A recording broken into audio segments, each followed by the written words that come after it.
ඉතින් කොහොමද ඔන්න චිකන් ගිසාඩ් කරි එකක් හදන්න තමයි මේ ලෑස්ති වෙන්නේ. සෝදලා හොඳට පිරිසිදු කරගත්ත චිකන් ගිසාඩ් එකට කහ, ලුණු, සියඹල එකතු කරලා පැත්තකින් තියලා තියන්න.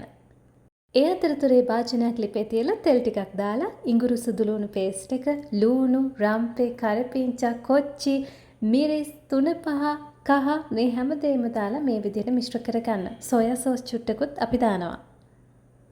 ඊට පස්සේ ඒ භාජනයේට අපි අර කලින් ලෑස්ති කරලා තියාගත්ත චිකන් ගිසාඩ් ටික මේ විදිහට එකතු කරලා හොඳට කවලම් කරන්න තමයි තියෙන්නේ. ඊට පස්සේ පියනකින් වහලා පොඩි වෙලාවක් තැම්බෙන්න දෙමු.